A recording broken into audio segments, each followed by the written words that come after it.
The dining room glowed under warm pendant lights, laughter bubbling around the long mahogany table. Glasses clinked, forks tapped, and stories flew back and forth with the easy rhythm of neighbors who had shared countless evenings together. At the head of it all sat Emma and David Lawson, the couple everyone admired. Emma's hand rested lightly in David's, their fingers woven together, a picture of unity. His laughter came at all the right moments, his smile polished and practiced. Guests leaned toward him as though drawn by gravity, soaking in his charm. To anyone looking in, he was magnetic, confident yet gracious, the kind of husband women envied and men respected. But Emma felt the stiffness in his touch. His thumb traced lazy circles against her palm, a gesture meant to look intimate, yet it felt rehearsed, like choreography they had performed too many times before. She smiled on cue, her cheeks aching as she laughed at the stories she had heard him retell a dozen times. Across the table, their neighbor Beth grinned. "You two are just perfect, always so in sync." Emma chuckled, though the sound caught in her throat. "It's all an illusion," she teased, raising her glass. Laughter erupted around her, but the words echoed inside, heavier than she intended. David turned to her, his smile unwavering. "Illusion or not, I think we make it work." His tone was playful, but his eyes held a sharpness only she recognized. "Ai." Quiet warning cloaked in charm. Emma's gaze drifted, searching for distraction. On the wall, the family portrait stared back at her. She and David perfectly posed, his hand resting on her shoulder, her smile wide. It had always looked flawless to visitors, but now, under the scrutiny of her own thoughts, it looked like a mask, two actors playing their roles too well. As dessert was served, Emma caught the subtle shifts in David's demeanor. His gaze lingered too long on the young woman pouring wine. His laugh faltered when a guest mentioned late nights at the office. Small cracks invisible to others screamed at her. She leaned close, whispering under the hum of conversation. "You're distracted." His head turned, smile never breaking. "Don't start, Emma, not here." Her chest tightened. He hadn't raised his voice, but the undertone was sharp enough to cut. She sat back, forcing her lips into another smile, as though nothing had happened. The evening wound down with compliments and farewells, neighbors filing out with hugs and warm wishes. "The Lawsons," they said with admiration. "Such a picture-perfect couple." When the last guest's car disappeared down the street, silence fell heavy over the house. Emma collected empty glasses, her hands trembling ever so slightly. David closed the door and leaned against it, watching her. "You did well tonight," he said. She forced a tired smile. "So did you." His eyes lingered on her, searching, as though daring her to break the illusion. Then he slipped past, his footsteps steady, his composure unshaken. Emma stood alone in the kitchen, the clink of glass against porcelain echoing too loudly in the empty house. She pressed her palms against the counter, staring at the spotless surface. Everyone else saw perfection. Only she felt the cracks spidering beneath. The laughter from the evening still rang in her ears, but it sounded hollow now. As she turned off the lights, her gaze flicked down the hallway, toward the closed study door David always kept locked. Something in her told her that behind that door lay more than just files and paperwork. Something in her told her the cracks were only beginning. House felt unnervingly silent after the last guest had gone. Emma lay awake in bed, her eyes tracing the faint glow of the alarm clock on the nightstand. David's steady breathing beside her should have comforted her, but instead it felt staged, as if even in sleep he was performing calmness. Sometime after midnight, a sound drifted through the house, a faint shuffle followed by the soft creak of wood. Emma's eyes snapped open. She held her breath, listening. The sound came again, low and deliberate, from down the hall. She slipped from the bed, her bare feet silent against the polished floor. The hallway stretched before her, dark except for the pale glow of the nightlight.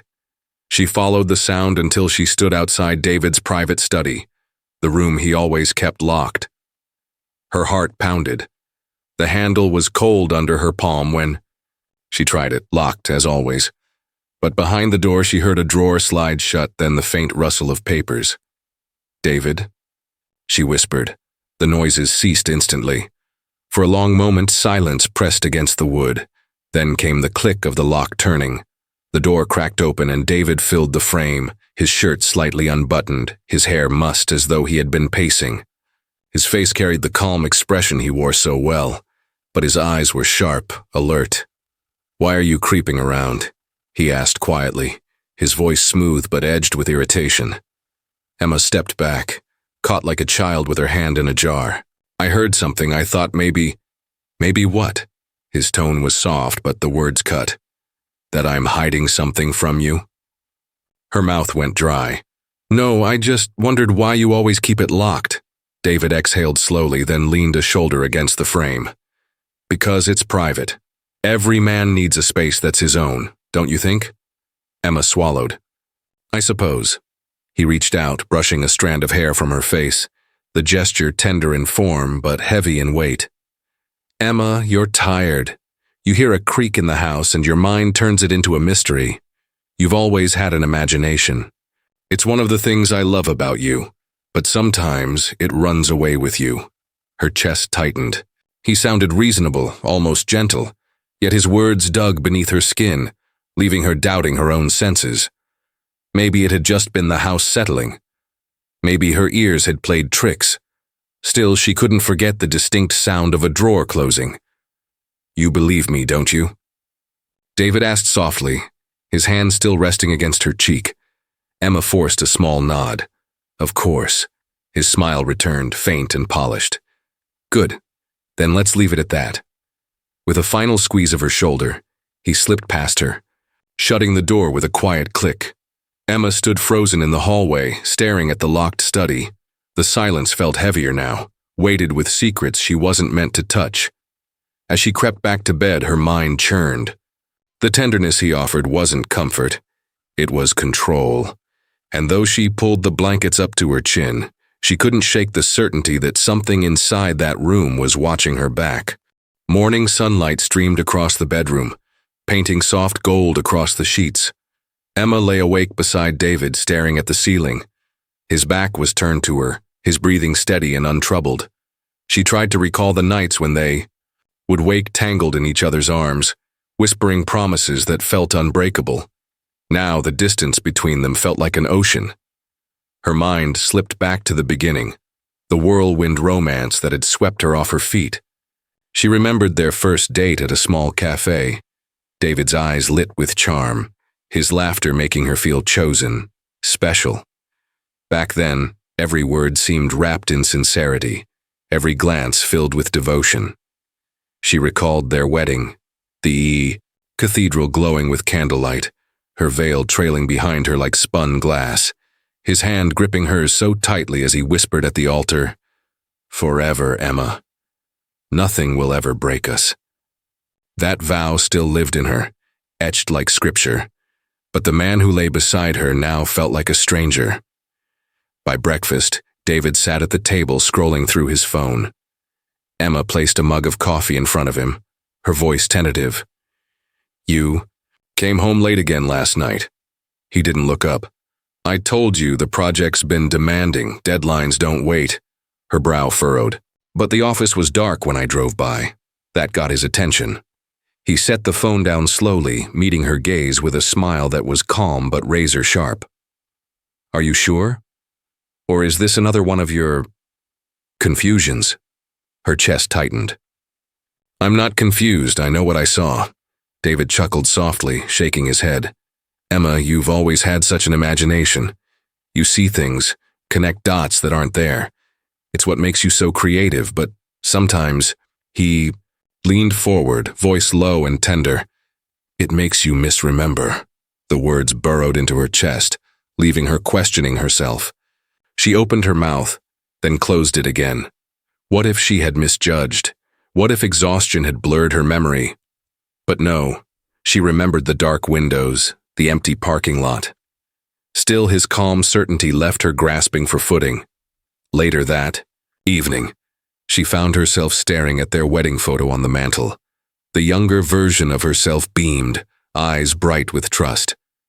David's arm circled her waist, his smile warm and convincing.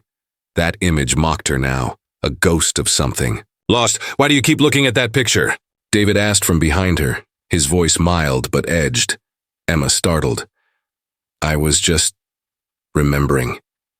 He stepped close, placing a hand on her shoulder. "We're still the same couple. Nothing's changed."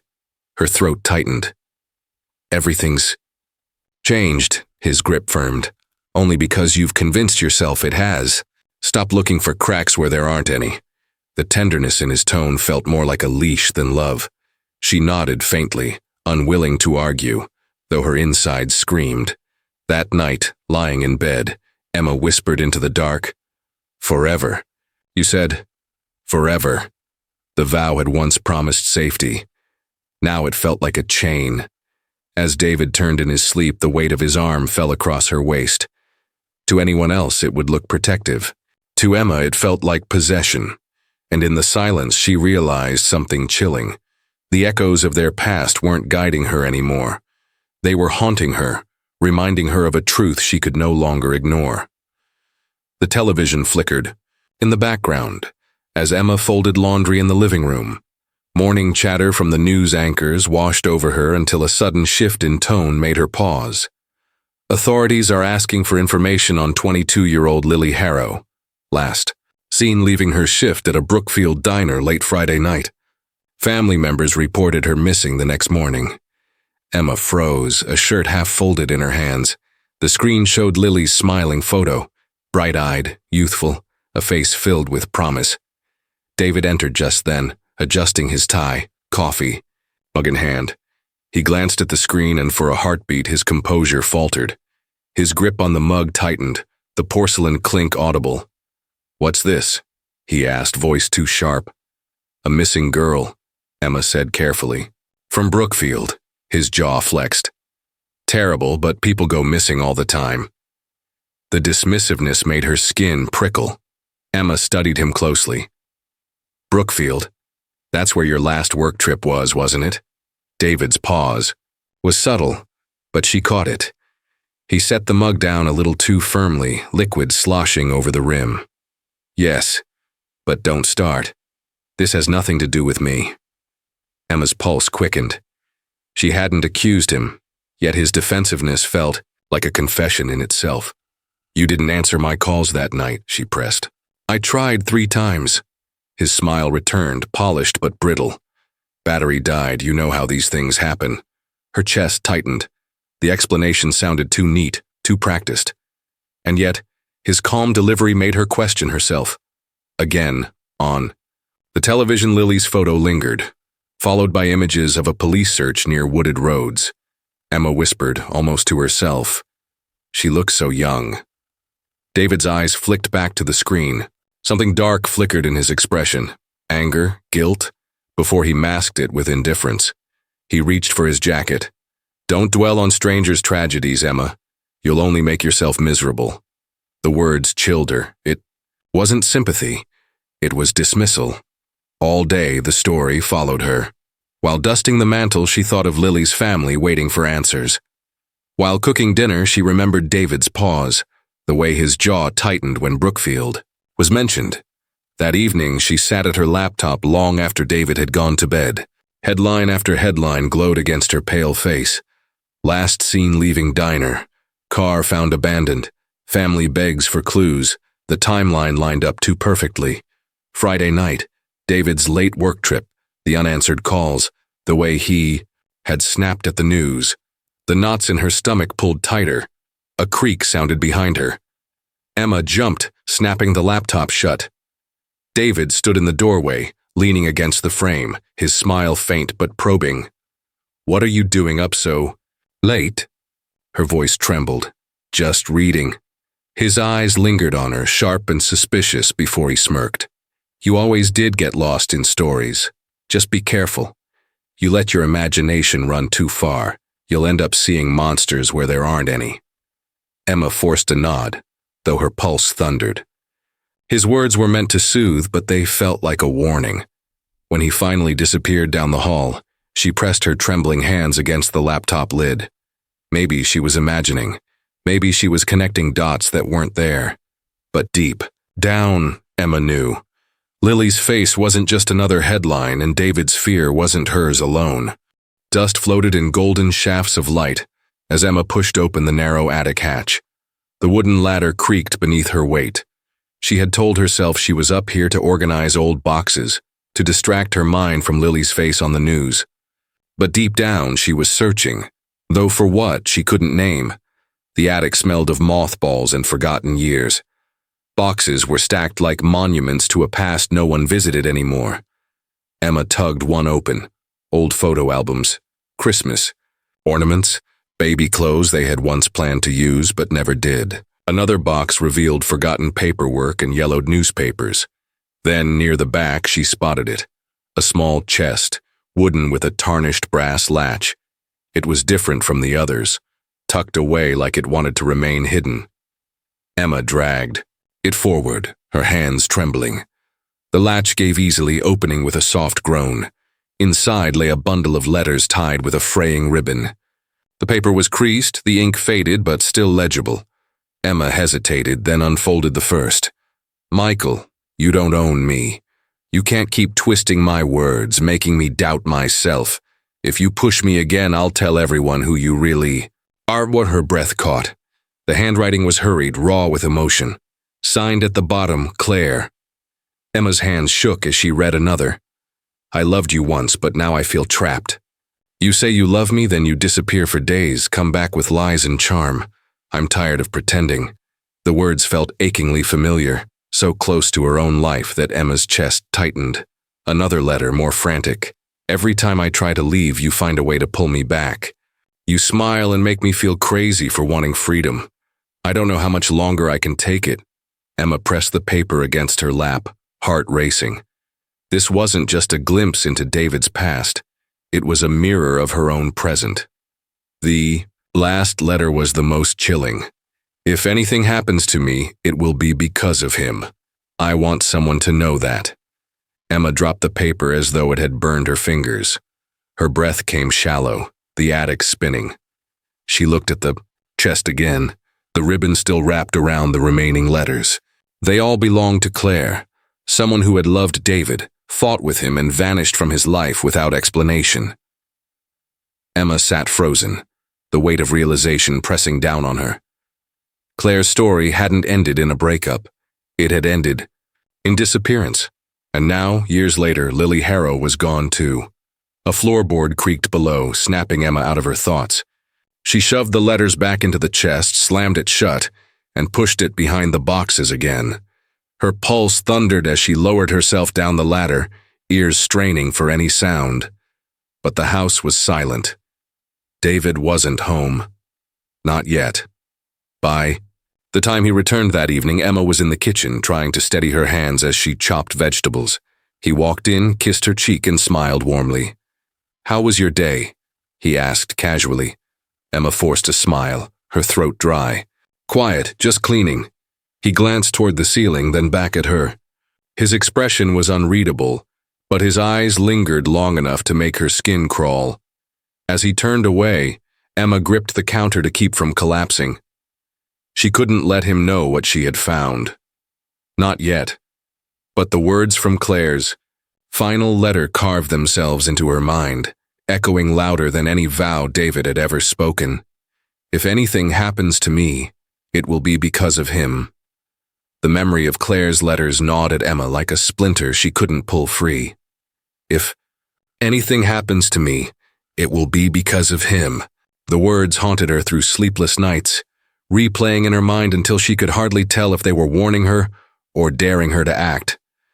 By the third day, dread had curdled into resolve.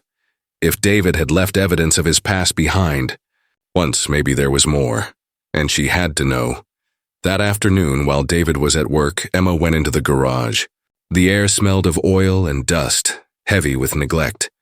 Tools hung neatly on the wall, boxes of car parts and storage bins lined the shelves. It was his domain, not hers. She rarely stepped inside, which made it the perfect place to hide something. She searched quickly at first, pulling aside tarps, opening bins. Nothing. But when she crouched to check the lowest shelf, her eyes caught a glint of dull metal beneath a stack of old paint cans. She dragged them aside, her breath quickening, and pulled out a small locked box. The latch resisted, but she found a screwdriver on the workbench.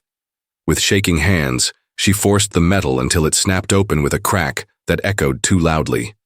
In the stillness, inside were two objects: a silver necklace, delicate and feminine, its chain tangled and stained with something dark, and beside it, a scarf, once pale, now stiff and streaked with dried blood. Emma's stomach lurched. She clapped a hand over her mouth, choking back a cry. Her vision blurred as she imagined Lily's photo from the news. The same brightness. In her eyes, now gone. The necklace could have been hers. The scarf, too. Her knees buckled. She sank to the cold floor, clutching the workbench for balance. The air felt thin, impossible to breathe. The truth was undeniable now. Claire's letters, Lily's disappearance, the scarf in this box, they were all threads of the same horror, and David was at the center. Emma shoved the items back inside, slamming the lid closed as though it could contain her terror. She dragged the box behind the cans again, her hands trembling so violently she could hardly steady them. Just as she straightened, the crunch of tires sounded in the driveway. Panic shot through her. David wasn't supposed to be home yet. She rushed inside, forcing the door shut behind her, heart pounding in her ears. She barely made it to the kitchen before the front door opened. David stepped inside, loosening his tie. His eyes swept the room, landing on her. "You look flushed," he said lightly. "What were you doing out there?" Emma gripped the counter, willing her voice steady. "Cleaning, the shelves were dusty." He tilted his head, studying her. "You hate that garage. Funny choice." She forced a smile. "I was bored." David stepped closer, brushing his knuckles down her cheek. His touch should have been tender, but it felt like a leash tightening. "You're trembling, Emma." "Why?" Her throat tightened. "I'm fine, just tired." His smile spread, calm and cold. "You've been tired a lot lately. Distracted, hearing things, imagining things." He pressed a kiss to her forehead, lingering too long. "Don't let your mind play tricks on you. It's dangerous." When he turned away, Emma's legs nearly gave out. She clutched the counter, fighting to breathe. The necklace, the scarf, the blood. He knew she was unraveling, and worse, he knew she had seen too much. Emma's phone died overnight. She could have sworn she had left it charging on her nightstand, the green light glowing before she drifted to sleep. But when she woke, the cord was frayed, its copper wires exposed like a severed vein. David was already in the kitchen when she came down, sipping his coffee, scrolling his own phone with calm efficiency. "My charger's broken," Emma said, holding up the damaged cord. He looked up, his expression mild. "You've always been rough with things." Probably bent it one too many times, her mouth open to protest, but his steady tone made her falter. Had she tugged it carelessly? Maybe she had. Later, when she searched for her journal, the one where she had written about the attic letters and the scarf in the garage, it was gone. She tore through drawers and shelves, but it had vanished as if it had never existed. David appeared in the doorway, leaning casually against the frame. "What are you looking for?" "My journal. I left it here." He raised an eyebrow. "You haven't kept one in years." Her pulse quickened. "Yes, I have. I wrote in it just last week." His smile was soft, pitying. "Emma, do you hear?" "Yourself? Stress does strange things to the mind." Her throat tightened. The certainty she had felt crumbled under the weight of his words. She remembered the pages, the ink pressed so hard it bled through. But what if she was imagining? That evening at dinner, she barely touched her food. David studied her across the table, his expression unreadable. Finally, he set down his fork and reached for her hand. "You're not yourself lately," he said gently. "You're pale, jumpy. Sometimes I wonder if you're slipping." Emma's eyes stung. "I'm not crazy." His thumb brushed her knuckles, a gesture that should have been reassuring. "I never said you were. But when you accuse me of things I haven't done, when you start seeing patterns that don't exist, that worries me. I just want to help." Tears welled, though she blinked them back. Then stop making me feel like I can't trust my own mind. David leaned closer, voice hushed. I don't make you feel that way. You do that to yourself. I'm here to keep you grounded. The words coiled around her like chains, disguised as comfort. She nodded faintly, though every fiber of her resisted. After he kissed her temple and rose from the table, Emma sat frozen, staring at her reflection in the dining room mirror. Her face looked pale, haunted. She whispered to herself, the scarf was real, the blood was real. Her reflection did not answer. When she climbed into bed that night, David's arm draped over her waist. To anyone else, it might look protective. To Emma, it felt like possession, like the leash he reminded her of every day. And yet, beneath the weight of his control, she clung to a single truth. The scarf still burned in her memory. No matter how much he tried to break her mind, she knew. She had seen it. The next morning brought no relief. Emma moved through the house in silence, folding laundry, straightening cushions, going through the motions of domesticity, while David worked in his study behind that locked door. Every sound made her flinch, the hum of the refrigerator, the creak of a floorboard. When the doorbell rang, she nearly dropped the basket in her arms. At the front door stood a man in plain clothes, his badge discreetly clipped to his belt. He was tall, mid-40s, his eyes sharp but calm. Mrs. Lawson? He asked politely. Emma's pulse quickened. Yes? He gave a brief nod. Detective Ryan. I'm speaking with neighbors about Lily Harrow's disappearance. May I come in? For a moment, the name hit like ice in her veins. Emma stepped aside, forcing a steady voice. Of course. The living room felt too staged as he settled into an armchair, notebook in hand. David's tidy magazines lay stacked on the coffee table, their glossy covers reflecting a life of perfection. Emma perched on the sofa, hands folded tightly in her lap. Ryan began with simple questions. Had she seen Lily before? Did she or David know her? Emma answered carefully, keeping her tone light. I didn't know her personally. I'd seen her at the diner a few times. David mentioned her once, I think. Ryan's pen scratched against the page. And on Friday night, the night she went missing, do you recall where your husband was? Emma's stomach twisted. She remembered the dark office, the unanswered calls, the scarf, but fear closed her throat. If David overheard, she lowered her voice. He said he was at work. But when I drove by, the building was dark. Ryan's gaze lifted, steady, probing. Did you confront him about that? Emma nodded faintly. He told me I was imagining things, that I'd misremembered. The detective leaned forward slightly, his voice gentle. Do you believe him? Her lips parted, but no sound came out. She wanted to scream no, to spill everything. The box in the garage, Claire's letters, the scarf crusted with blood. But the air felt thick with danger. She imagined David's footsteps on the stairs, his eyes narrowing, his smile tightening. Emma glanced at the hallway, her voice dropping to a whisper. I don't know what to believe anymore. Ryan studied her for a long moment. Then he slipped a small card from his notebook and placed it on the table.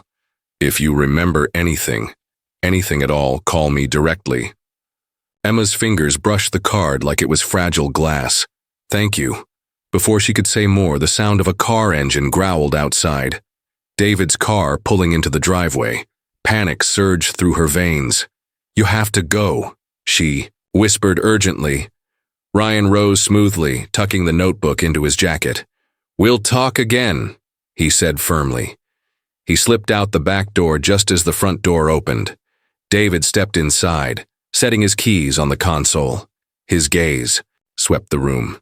Who were you talking to? Emma forced a laugh, too high-pitched. Delivery, wrong address. David's eyes narrowed, lingering on her for a beat too long. Then his smile returned, calm and chilling. Strange. I thought I saw someone leaving.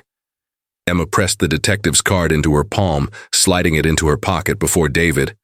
Good notice.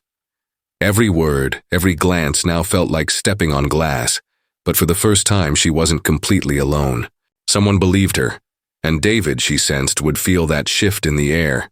Emma chose the cafe carefully. small, tucked away on the quieter side of town, a place where she hoped David would never think to look. Still, as she slid into the corner booth, her eyes darted to the window every few seconds, scanning for the glint of his car or the shape of his silhouette. Julia arrived moments later, her expression already etched with concern. She dropped her bag onto the seat and reached across the table, squeezing Emma's hand. "You look awful," Julia whispered. "Tell me what's going on." Emma hesitated, her throat tight. For weeks, her world had been collapsing in whispers and fragments, secrets in the attic, bloodied scarves, warnings from a detective. Now, with Julia's steady gaze on her, the dam cracked. She told her everything in pieces. David's late nights, his defensiveness at the news of Lily's disappearance, the letters from Claire, the box in the garage. Julia's face paled with each word, her grip tightening on Emma's hand. When Emma finally stopped, Julia glanced around, then leaned closer. Her voice was low but urgent. "There's something I haven't told you." Emma's stomach dropped. "What is it?" Julia swallowed hard. "I saw David with her, Lily, a few days before she vanished. They were outside the diner. He had her by the arm. She looked scared, Em." The room tilted around Emma. "You're sure it was him?" Julia's eyes burned with conviction. "I'm positive. I almost called you then, but I thought maybe wasn't my place. I didn't want to stir things up if I was wrong. But now..." She shook her head. "Now I wish I'd told you sooner." Emma pressed trembling fingers to her lips. The scarf, the necklace, the confession hovering at the edge of her nightmares. Julia's words tied everything together into a truth she had been too afraid to name. "Julia," her voice cracked. If he hurt her, he could hurt you." Julia cut in, fierce and protective. "You can't stay in that house. You have to leave. Tonight." Emma's chest tightened. She thought of the vows she had once clung to, the promise of forever spoken under cathedral lights. She thought of David's arm around her waist at parties, his smile convincing. The world he was perfect, and she thought of the way his hands had tightened on her wrist, his voice low with threats. "It's not that simple," she whispered. "He watches me constantly. If I try to run..." Julia leaned in, her voice firm. "Then call the detective. Let him help you. Don't wait until it's too late." Emma stared into her coffee, the steam blurring her vision. Every instinct screamed to run, but chains of fear and loyalty bound her in place. The cafe door opened, letting in a gust of wind. Emma flinched, half expecting David to stride through. It wasn't him, but the fear clung, suffocating. She looked back at Julia, her voice barely a whisper. "I'll think about it." Julia squeezed her hand again. "Promise me, Emma." "Don't. Just think. Act." Emma nodded faintly, though the promise caught in her throat. Later, as she pulled into her driveway, David's car was already there. His shadow moved across the curtains, waiting. Her grip on the steering wheel tightened. Julia was right. Every second she stayed was dangerous. But fear, she knew, was exactly what David counted on. The house was dark, draped in silence. Emma lay awake in bed, eyes fixed on the ceiling as the clock ticked toward midnight. David had been pacing for hours, his footsteps echoing across the floorboards, the occasional clink of glass as he poured himself another drink. Finally, the bedroom door opened. David entered, shoulders slumped, his face unshaven and hollow. He sat on the edge of the bed, burying his hands in his hair. For a long moment, he didn't speak. Emma pushed herself up slowly, heart thudding. "David?" His voice broke, raw and hoarse. "I can't keep it in anymore." Emma's breath hitched. "Keep what in?"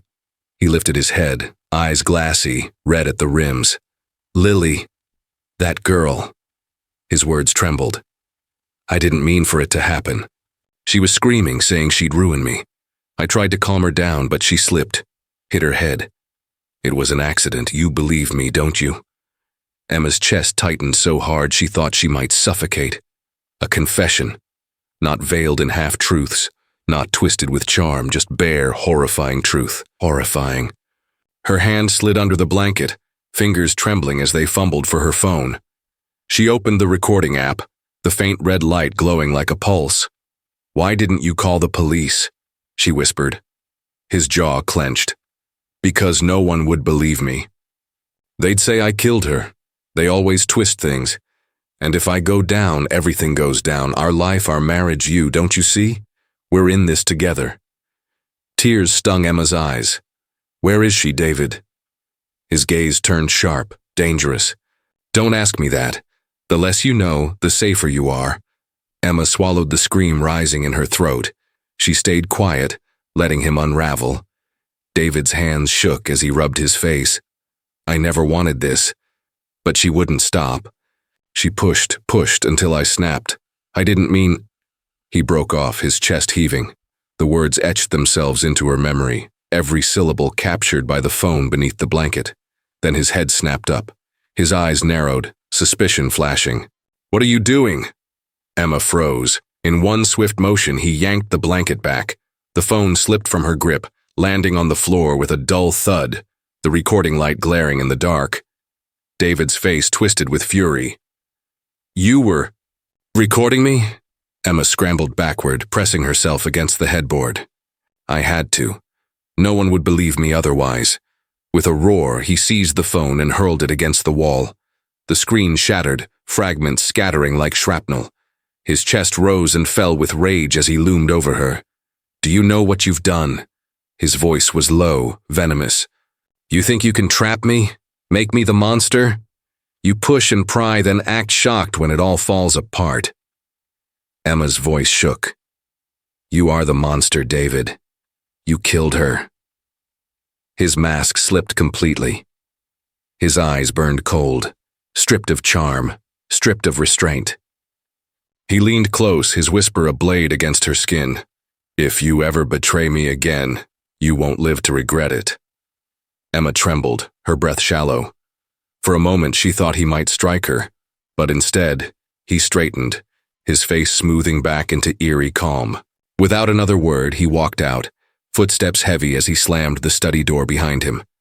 Alone in the dark, Emma pressed a hand to her mouth, stifling sobs. The phone lay in shards on the carpet, her proof destroyed, but the words, his confession, were burned into her memory. And as she stared at the broken pieces glittering in the moonlight, she knew something with chilling certainty. There was no turning back. The predator behind the smile had revealed himself, and now it was only a matter of time before the world saw him too. The night after David's confession, Emma moved through the house like a shadow. Every creak in the floor made her flinch. Every whisper of wind against the window felt like a warning. She replayed his words again and again. "If you ever betray me again, you won't live to regret it." By dusk the next day, the tension finally broke. Emma was in the living room, clutching a glass of water she couldn't bring herself to drink, when David stormed in. His eyes were wild, stripped of their polished calm. "You've been talking to someone," he snarled. "I can see it on your face. Who was it? A friend? The police?" Emma's hands trembled, water sloshing over the rim. "You're scaring me." He stepped closer, grabbing her wrist with bruising force. "You should be scared." Before she could cry out, pounding rattled the front door. "Police, open up!" David froze.